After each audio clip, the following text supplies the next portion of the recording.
Hi everyone, I'm Sarah Rab and I'm a study expert who has helped thousands of students get the best grades of their entire lives with the least amount of time studying. Today, I wanted to talk about a common question that I get from all my students and followers, and that is, Sarah, I spent hours memorizing all the content for my exams off by heart, and yet I still got a really bad grade. Why is that? And the key point here is that often students learn theory without developing an understanding and an idea of how to apply the content. I tell my students all the time, you can memorize the textbook off by heart. You could have a photographic memory, but knowing how to answer exam questions, especially the way that your examiners are taught to mark them, is a whole different ballgame in itself. So, biology, for example, examiners are taught to look for specific keywords. So let's say you have a question about natural selection and you define it and you write out the steps of natural selection perfectly and accurately, but you do not write the actual two words natural selection. That is a hallmark lost in itself.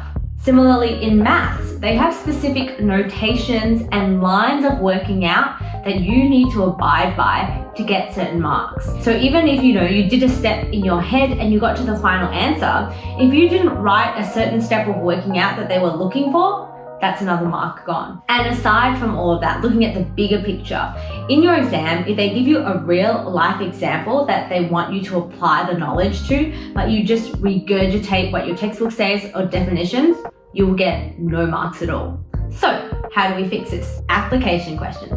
Application questions are basically where they give you a real life example and they ask you to twist the content that you've learned to solve a certain problem. So it doesn't mean that you just regurgitate a definition. It means that you have to come up with your own conclusion in a way that relates to the actual problem given. Where do we find application questions? Well, the best place to start is with practice exams. So, you can look on the VICA website, for example, if you're a Victorian student doing the VCE. You can ask your teacher for practice exams that they gave past year's students or practice exams that they've put together for you to revise with. Or you can look at external companies, some things like NEET, TSSM, or CHEG even.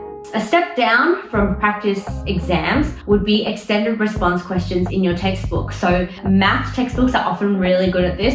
At the end of the chapter, you'll have like a chapter review and there'll be short answer questions and then extended response questions. The extended response questions are the ones that you really want to dedicate your time and effort to doing. The third place that you can get application questions if you don't get any from your teacher or you have really bad textbooks is to actually form a study group, say 4 or 5 friends, and come up with your own application questions. This will actually test your knowledge of the content better than even doing the application questions. So what you should do is you should come up with a question each and then go around the circle and everybody does each other's questions. And then not only do you get to do the questions, you get to teach your friends the answers to your question as well. So we're going to look at an example question from the 2021 VCE biology exam to put what I'm saying into practice. Okay, so question 3. Scientists measured the metabolic activity of mammalian cells by measuring the uptake of glucose into the cells. The cells were maintained at 37 degrees Celsius with a pH of 7.4 and suspended in a nutrient solution containing glucose. The uptake of glucose into the cells was recorded for the next 30 minutes.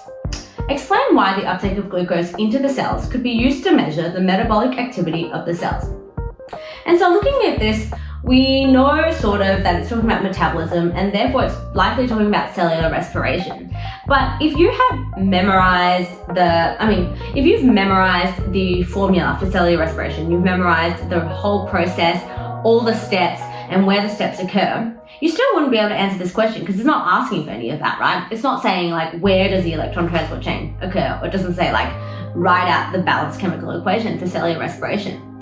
Instead, the question wants you to think deeper about cellular respiration and it wants you to consider, or it wants you to make the link between glucose being a reactant of cellular respiration and therefore the uptake of glucose into the cells and the speed of uptake as an indicator of the rate of cellular respiration, which is an important reaction in metabolism.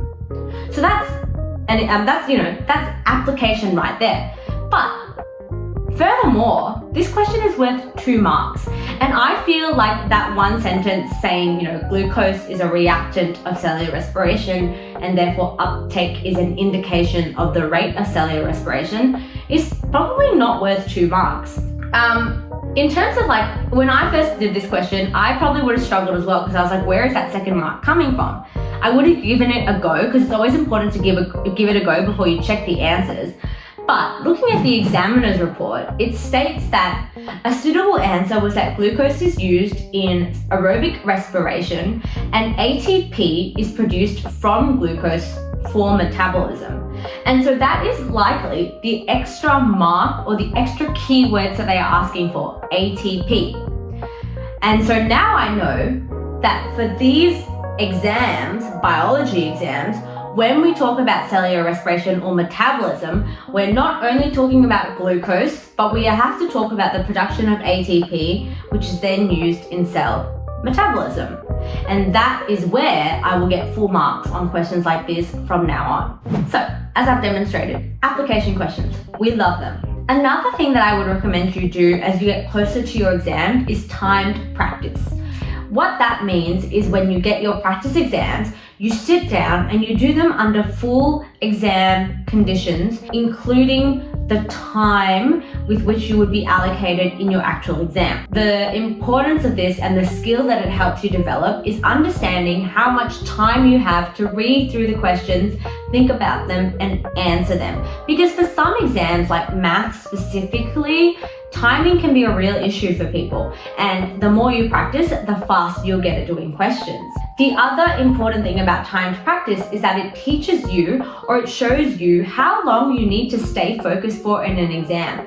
Doing one question is great because your brain is fresh and you're ready to go. But once you're 2-3 hours in, it can be difficult to keep pushing, and that itself, your mind is a muscle that needs training, and the more timed practice you do, the better you'll get at pushing through, especially in the end. So yeah, that brings me to the end of this video. I hope you guys found it useful. If you did, please like and subscribe, and feel free to comment any questions that you have or any topics that you'd like me to cover in subsequent videos. Thank you.